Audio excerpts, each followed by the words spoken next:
Buenos días. Bonjour. Guten Morgen. Good morning. I'll be teaching languages in Florida in a few weeks, so I gotta keep practice. So here we go. I'd like to welcome you to history class. Also Bible class, but history class. Now, you've probably all had a history class, and I wager that many of you didn't like it.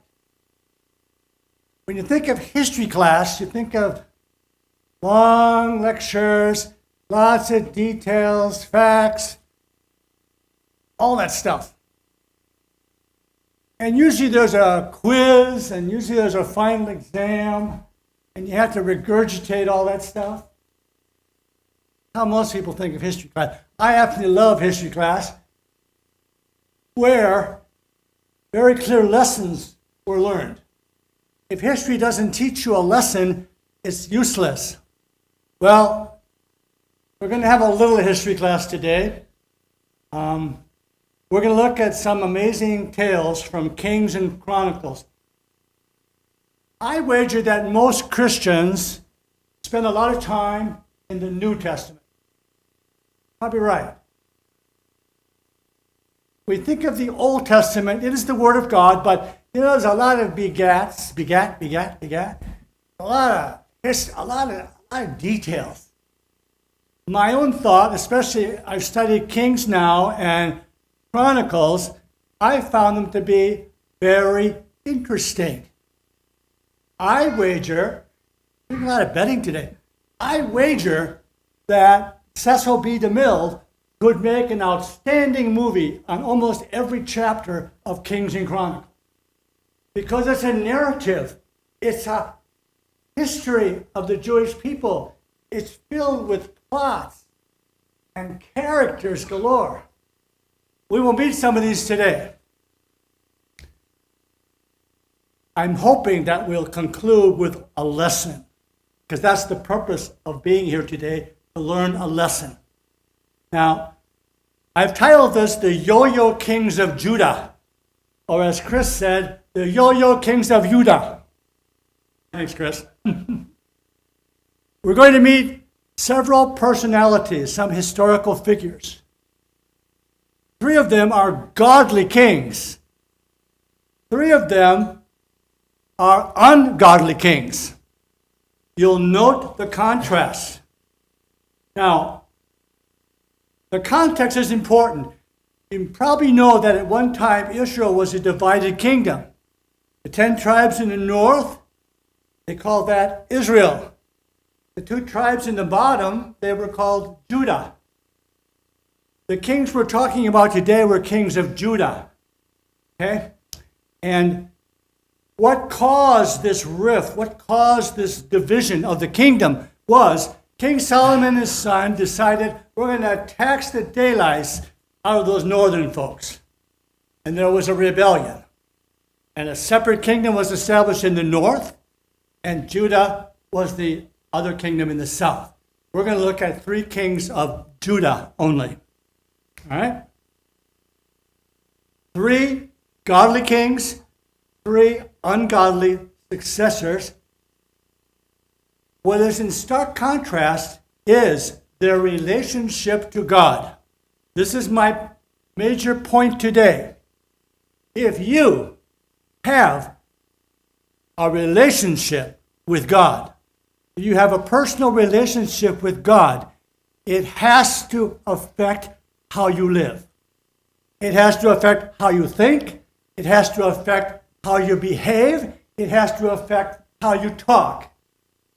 If it doesn't make any difference, then I question your relationship with God. 3 kings had a relationship with God, and 3 didn't. The choice is simple: serving God or serving self. You've probably heard of Jumping Jehoshaphat, King Jehoshaphat. He was a godly king. The text was 2 Chronicles. He reigned for 25 years. Here are some of the details. He was devoted, obedient to the Lord. He sought God's help to defeat his enemies. He built schools. He fortified walls. He eliminated pagan idol worship. I don't know what it was about Israel, but they seemed to go in and out all the time of idol worship, falsing false gods. He appointed judges to rule justly. He enjoyed unprecedented prosperity. He did have a weakness. All men have weaknesses. He did have some alliances with evil men. But, as happened to all the good kings, he was buried with honor in the place for honored kings. Jehoshaphat, good guy. His son, Jehoram, was not following his father's footsteps. He reigned for 12 years. He was disobedient to God. He restored idolatry. Imagine serving the living God of heaven and then saying, we're going to serve all the false gods. That's what he did. He restored pagan practices. He murdered brothers and sons to prosper himself. He married Ahab's daughter, and her influence prevailed. Ahab's daughter, her mother was Jezebel. Well, we know about Jezebel. Well, this daughter, Ahab's daughter, had a profound influence on Jehoram. He talked him into forsaking the God of heaven and worshiping other gods. He's considered one of the most wicked kings that ever was. God allowed his enemies to overtake him and plunder his palace. You can't betray a holy God very long before maybe there will be some consequences. He contracted a fatal, painful disease and he died. Unlike his father, he was not buried in an honored place. He was not mourned by the people. Good riddance. Now we have King Hezekiah. You've probably heard of King Hezekiah. He was a very godly man. Two parts to this one. The text is from 2 Chronicles. A lot of these are also in Kings. He became a king at age 25, and he reigned for 29 years. Contrast him to Jehoram. He destroyed idol worship places. He broke Moses' bronze serpent into pieces. Remember, Moses had a bronze serpent that he lifted up on a pole. It was a figure of Jesus on the cross. What did these evil people do? They decided to worship the bronze serpent, to worship the man-made serpent god instead of the God that the serpent represented. He forbade pagan practices, dancing, fires, seances, worshiping the stars, all of that stuff was banned. He reestablished the Levitical priesthood. Notice, he not only professed God, but his behavior in life reflected his strong belief. It motivated him to make decisions about government, about religion that were representing his beliefs. He set up contributions to temple worship. He reopened the temple. His father had closed the temple. He reinstated the Passover feast.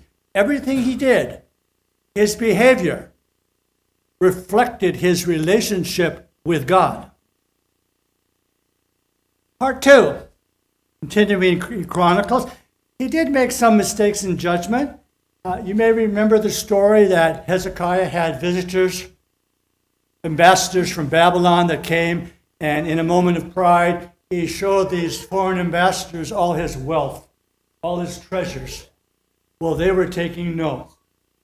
And they took all this information back to their kingdom, and eventually Babylon returned, seized his wealth, and took his sons into captivity. He offered tribute to his enemy, the king of Assyria. The Assyrians were bad dudes back then. he was rebuked by the prophet Isaiah. Hezekiah was. He repented, and God granted him 15 more years of life after his disease. In awesome prayer, he asked God's protection from a massive Assyrian assault. And one day, an angel of God killed 185,000 enemy soldiers. What? Atheists would laugh at that. They don't know the power that an angel has. Hey, all you Assyrians, you're dead. And he died.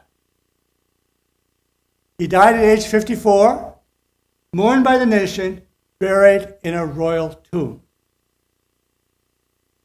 He was a great king. And now the pendulum turns again. Manasseh became the next king. What a contrast. He reigned for 55 years, and he became king at the age of 12. Now you have great hopes. I mean, Hezekiah was great. The country was prospering. Wow, let's keep going. Well, Manasseh disappointed. He reversed the reforms of his father Hezekiah. He reestablished idol worship and pagan shrines. What's with these people? He restored polytheistic worship of Baal in the temple. The temple was open to idol worship. That probably did not make God happy. He promoted child sacrifices, temple prostitution. There was a sect of atheists and pagans who actually sacrificed their children to their gods. They threw them in a fire and burned them up to sacrifice to their pagan gods. He consulted mediums, spiritists, astrologists. It is said that he murdered the prophet Isaiah. He ignored many warnings from the prophet Isaiah. What happened when you ignore God's warnings? Well, he was captured by the Assyrians and he was imprisoned in shackles in Babylon. From the royal palace, taken away in shackles. They said that he had a chain hooked to his nose. He was chained in a prison. Well, that's a long ways from the royal palace. This story has a good ending. As evil as he was, they say he was absolutely the worst king, ungodly king of all of history in Israel. Last chapter of Chronicles lists his prayers. He actually repented. I guess today we'd call it a prison conversion. And we sometimes mock at that. Oh, it wasn't. The prison life made him do it. No, I believe that God reached Manasseh's evil heart. And this is what his prayer says. I have sinned, O Lord. I have sinned. I acknowledge my iniquities. Wherefore I humbly beseech thee, forgive me, O Lord, forgive me and destroy me not with mine iniquities. Be not angry with me forever by reserving evil for me, neither condemn me to the lower parts of the earth. I think this is a model prayer for anyone repenting and seeking God in their life. You don't have to be in chains to do it, literal chains. Well, God actually heard his prayer. God forgave him, and history records that Manasseh was restored to his kingdom, and he became a godly king. God can convert someone. God can change them from Z to A. King Josiah was the next one. He was a godly king. He became king at the age of 8, and he reigned for 31 years. He established a new covenant to keep the Lord's commandments. He wiped out pagan cults. He executed pagan priests. Devoted in prayer to God, he is in the genealogy of Jesus, the genealogy of Jesus. He read in prayer, this is important, they discovered a book of the law during his reign, and they believed it was Deuteronomy. They brought this Word of God document to him, and he read it, and he proclaimed it. What happens when you read and proclaim the Word of God? Miracles can happen. He was influenced by the prophets Jeremiah and Zephaniah. Now, he did make a mistake. He was human. He ignored Jeremiah's warnings, and he went to war against Egypt. He was killed by an enemy archer. All the people on the battlefield, an archer shot an arrow in the air, and it landed in him. Uzziah was a good king, buried with honors in the tomb of the kings. Now, his successor, Jehoahaz, was godly, but he was only there for 3 months. He was popular, he wanted to follow Josiah's policies. He was deposed by Egyptian Pharaoh Necho II. Imagine a king from another country coming in and deposing this king of Judah. He took him into captivity. He died in captivity, which Jeremiah had predicted. This evil king Necho of Egypt made his brother the king of Judah, made Jehoahaz's brother the king of Judah. That didn't last very long. King Jehoiakim will be atrocious. He's the next one. Too bad the other guy didn't reign more than 3 months, but now it's time for the ungodly king to return. Almost done with our king stories. He reigned for 11 years.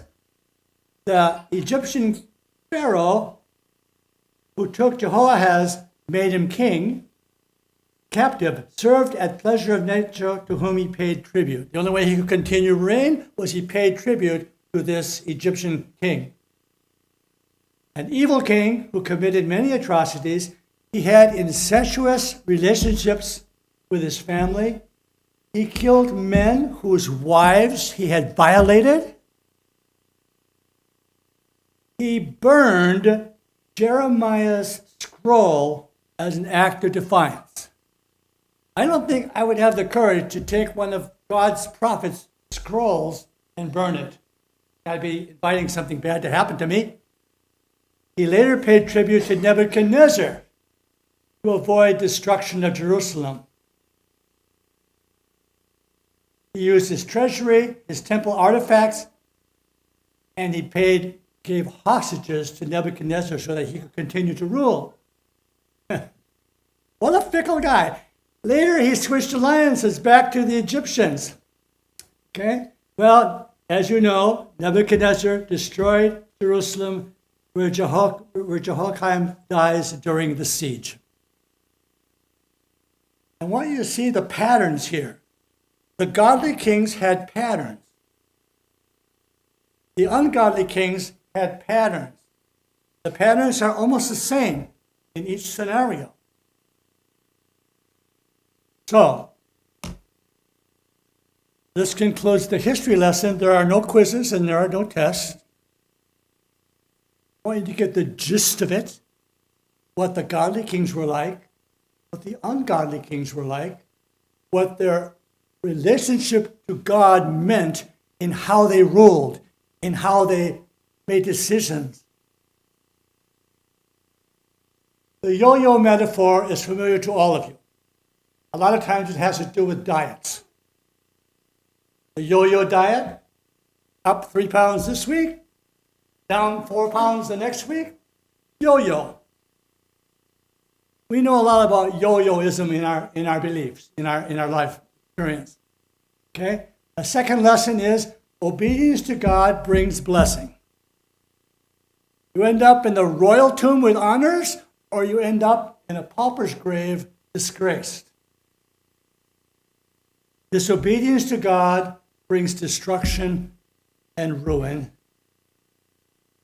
Remember, Father, Son, Father, Son. Faith in God is not hereditary. Dads, you want your children to become believers in Jesus. It's not hereditary. Everyone on this earth one day has to decide to make a decision. I'm either going to accept Jesus in my life and want him to change me, or I won't, or I'll ignore him. Those are the choices. Okay? I like this verse in Joshua. Joshua said, "Choose you this day whom you will serve, but for me and my house, we will serve the Lord." That's our choice today. Choose Jesus, invite him in, and live for him, or not. And I hope we all make the right decision. Thank you very much.